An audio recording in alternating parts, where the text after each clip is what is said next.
Pembelajaran.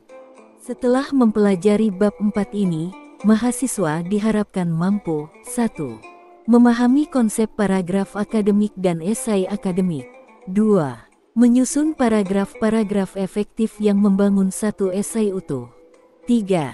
Mengembangkan gagasan utama menjadi esai yang koheren dan logis. 4. Menerapkan kaidah penulisan esai akademik dalam karya tulis ilmiah. B. Teori. Paragraf dan esai merupakan dua bentuk tulisan yang tidak dapat dipisahkan dalam dunia akademik. Jika paragraf berfungsi untuk mengungkapkan satu pokok pikiran secara ringkas dan sistematis, maka esai adalah kumpulan paragraf yang terorganisasi secara logis untuk menyampaikan ide atau argumen secara lebih luas dan mendalam. Sebuah esai akademik umumnya terdiri dari 3 bagian pokok. 1. Pendahuluan introduction. 2. Isi pembahasan body. 3. Penutup conclusion. Setiap paragraf dalam esai harus dikembangkan dengan teknik yang sesuai, seperti penggunaan contoh konkret, ilustrasi, analogi, data statistik, kutipan pakar, atau analisis kritis. Penting untuk menjaga keterpaduan antar paragraf sehingga esai terasa mengalir secara alami, tidak terputus-putus, dan membentuk satu bangunan argumentatif yang utuh. Beberapa prinsip penting dalam penulisan esai akademik antara lain, kejelasan tujuan, organisasi logis, koherensi antar paragraf, dan penggunaan bahasa formal. C. Studi kasus. Seorang mahasiswa diberikan tugas menulis esai tentang dampak positif teknologi dalam dunia pendidikan.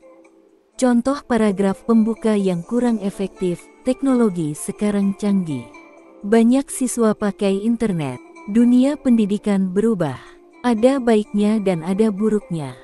Kalimat ini terkesan asal-asalan, tidak terstruktur, dan tidak memuat tesis yang jelas. Paragraf pembuka yang akademik, perkembangan teknologi informasi telah merevolusi berbagai bidang kehidupan, termasuk dunia pendidikan. Melalui penggunaan internet, perangkat lunak pendidikan, dan platform e-learning, siswa kini memiliki akses lebih luas terhadap sumber belajar yang sebelumnya sulit dijangkau. Esai ini akan membahas dampak positif penggunaan teknologi dalam meningkatkan kualitas pembelajaran, memperluas akses pendidikan, dan mendorong inovasi metode pengajaran. Petik 2. D. Dalil. Allah SWT berfirman dalam Al-Quran, dan janganlah kamu mengikuti sesuatu yang tidak kamu ketahui. Sesungguhnya pendengaran, penglihatan, dan hati, semuanya itu akan diminta pertanggungjawabannya. Qs. Al-Isra 36. Ayat ini mengajarkan pentingnya menyusun pernyataan dan informasi dengan dasar ilmu, bukan sekadar opini tanpa landasan. Dalam konteks menulis esai akademik, setiap argumen dan klaim harus didukung oleh bukti atau alasan yang sahih. Dalam sebuah hadis, Rasulullah SAW bersabda, barang siapa yang menunjukkan kepada kebaikan, maka dia akan mendapatkan pahala seperti orang yang melakukannya. Hari Muslim. Rangkuman. Penulisan paragraf dan esai akademik adalah keterampilan utama dalam dunia perguruan tinggi. Paragraf berfungsi sebagai fondasi ide, sementara esai membangun ide-ide tersebut menjadi satu kesatuan argumentatif yang logis dan terstruktur.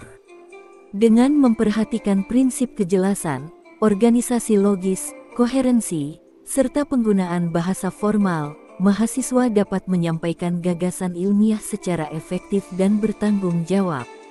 Menulis bukan hanya soal keterampilan teknis, tetapi juga bentuk pengabdian terhadap kejujuran ilmiah. F. Latihan soal. 1. Sebutkan 3 bagian utama dari struktur esai akademik dan jelaskan fungsinya masing-masing. 2. Uraikan prinsip-prinsip penting dalam penulisan esai akademik. 3. Perbaiki paragraf pembuka berikut agar menjadi paragraf akademik. Belajar online itu bagus, tapi banyak gangguan juga. Siswa jadi malas kadang-kadang. 4. Berikan satu ayat Al-Quran atau hadis yang mendukung prinsip kejujuran dalam menulis ilmiah. Garis miring terbalik. Bab 5. Penulisan karya ilmiah. A. Capaian